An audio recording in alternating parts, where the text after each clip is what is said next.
The first sound I remember wasn't her voice. It was cardboard. The soft, violent scrape of boxes across our living room floor. I was still in the wheelchair, still learning how to breathe without pain, still counting seconds between heartbeats. Her brothers didn't look at me. They never did. They folded my life into brown boxes like it was expired furniture. Then she said it.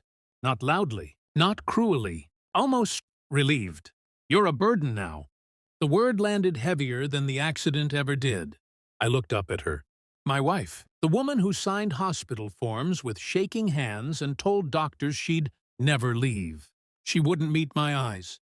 "I can't take care of you after your accident," she added, already stepping back, as if my broken body might stain her. No argument, no discussion, just logistics. Her brothers lifted my things.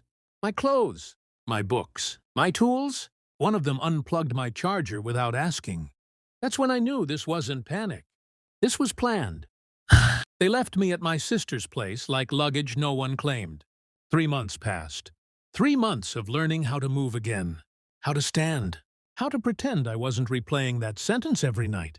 "You're a burden now." She never visited, never called, but she didn't forget me either. She kept my insurance active, my name on the lease, my signature on things that mattered. That's what made it strange. I told myself it was guilt, obligation. I was wrong. The truth started with a notification she forgot to silence. A late-night call. Not to me. I recognized the number because I used to dial it myself. Her brother-in-law. Married. Friendly. Always around. The call ended quickly. Too quickly. Then another. And another. I didn't confront her. I watched. She smiled differently now. Lighter. Unburdened. She cut her hair short. Bought clothes I'd never seen. And then I noticed something else. The accident paperwork?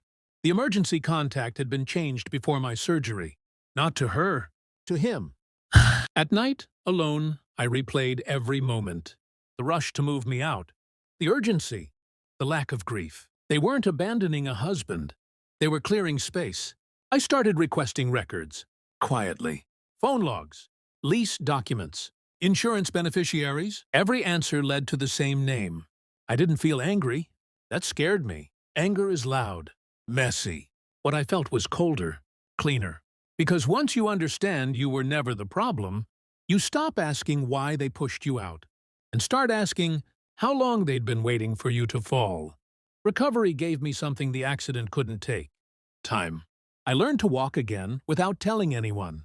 Physical therapy in silence. Paperwork in the evenings. Patience stitched into my bones. I didn't dig like a desperate man. I moved like someone already certain. The phone records were first.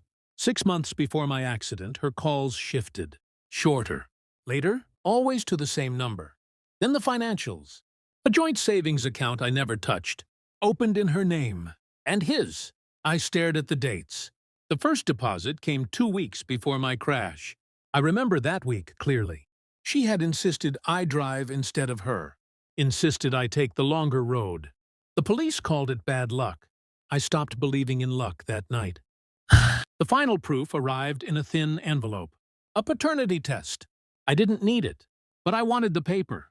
Ink doesn't lie. People do. The child she was quietly pregnant with wasn't mine. Never was. I folded the report once. Clean. Precise. Then I asked her to meet. Neutral place. Public. Safe. She arrived nervous. Hopeful even.